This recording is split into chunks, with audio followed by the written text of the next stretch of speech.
Salut, candidats et candidates aux différents examens de baccalauréat. C'est encore avec un immense plaisir d'être parmi vous aujourd'hui pour un sujet concernant le champ magnétique. Donc, le champ magnétique, qu'est-ce qu'il faut connaître au niveau du champ magnétique? D'abord, il faut connaître la définition. Donc, il faut définir le champ magnétique. Donc, c'est une notion qui permet de décrire comment la force magnétique est distribuée dans l'espace. Et aussi, il faut connaître le spectre magnétique, la définition des sononoïdes, donner les caractéristiques du champ magnétique B, faire la représentation, c'est important, la représentation des lignes et la représentation des faces. Donc, et la droite de régression en fonction de I. Donc, c'est un truc qu'il faut connaître au niveau du champ magnétique B. Sans plus tarder, on va commencer par traiter. Donc, on y va avec l'exercice. Donc, on dit un sononoïde S est parcouru par un courant électrique. Donc, quelle est la direction du champ magnétique B à l'intérieur de S? Représenter le spectre magnétique. Donnez le nom de chaque face. 3. Placez devant la face S une aiguille aimantée dont on nommera les pôles. Là, et on dit de placer une aiguille aimantée au centre de S et préciser les pôles. Après, on nous dit le cas dit de donner la relation qui permet de calculer la valeur du champ magnétique à l'intérieur du sononoïde en fonction du nu0, de N et de L, puis calculer sa valeur. Donc on nous a donné ça, donc c'est notre sononoïde ça. Donc on va aller avec la direction du champ B à l'intérieur du sononoïde. Donc voilà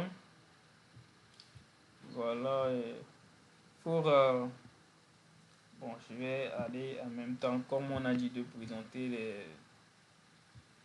Vous allez voir, nous avons quoi?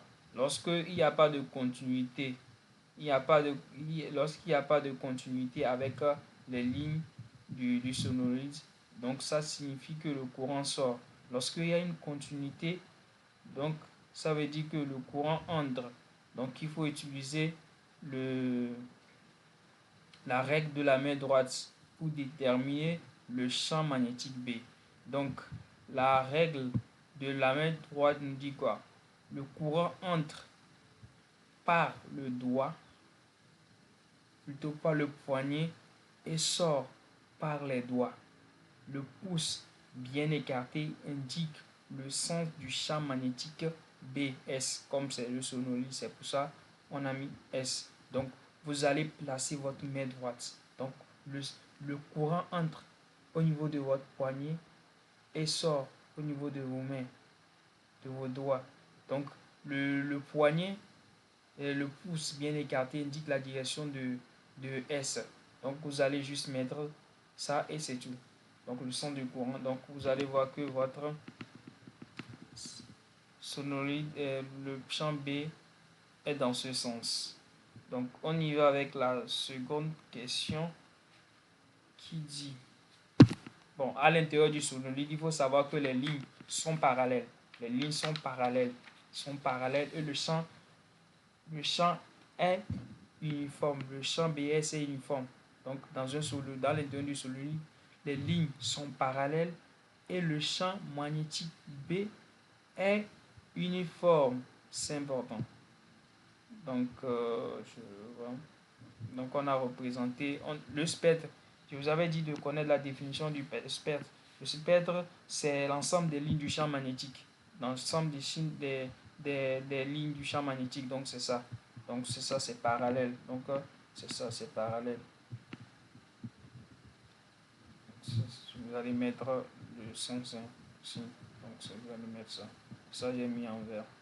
Donc on y va. On nous dit de placer les faces. Donc les faces. Donc nous avons nous avons le sens de la face sud vers la face nord. Donc c'est ça, la face sud ici, la face nord ici. Donc il n'y a pas de situation, il n'y a pas de crainte. On y va.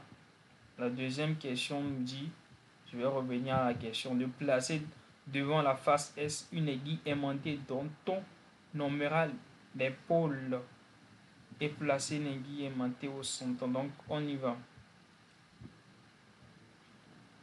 Donc voilà, c'est notre aiguille aimantée ça. C'est notre aiguille aimantée ça. Donc ça, son sens c'est comme ça. Son sens c'est comme ça. Donc lorsqu'il y a le courant et lorsqu'il y a le courant électrique, le sens du sonoriseur, c'est dans ce sens. Donc vous pouvez représenter ça au niveau de la norme. Et lorsque le courant ne passe pas, nous avons l'horizontale. Nous avons B et S. Lorsque le courant ne passe pas, l'aiguille aimantée est orientée vers l'horizontale. Lorsque le courant, il y a le courant électrique, donc notre aiguille aimantée est dans ce sens. Donc vous allez placer votre aiguille aimantée, le pôle nord, le pôle sud.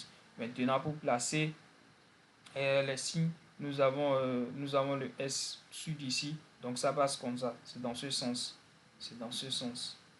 Et au nord, c'est dans ce sens. C'est dans le sens là. Dans ce sens-là, les flèches. Donc c'est tout ce qu'on demandait de placer. Donc il n'y a pas de souci à se faire. Donc on y va avec de donner la relation qui permet de calculer la valeur du champ magnétique. Donc B égale à quoi? U0 NI.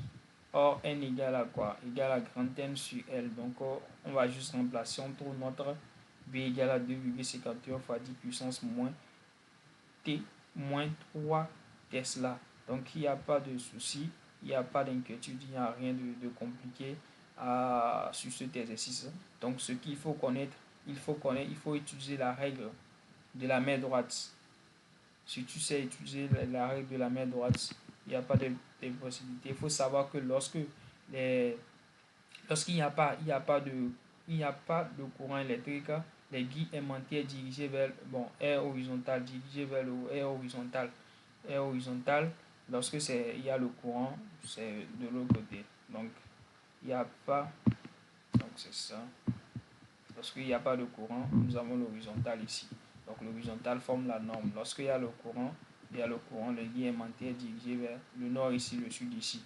Donc, c'est comme ça. Donc, nous sommes arrivés à la fin de la vidéo. J'espère bien que vous avez aimé. Si vous avez des questions, je suis là. Vous pouvez les mettre en commentaire. Je suis là pour vous répondre. Et on se dit à plus pour une autre vidéo.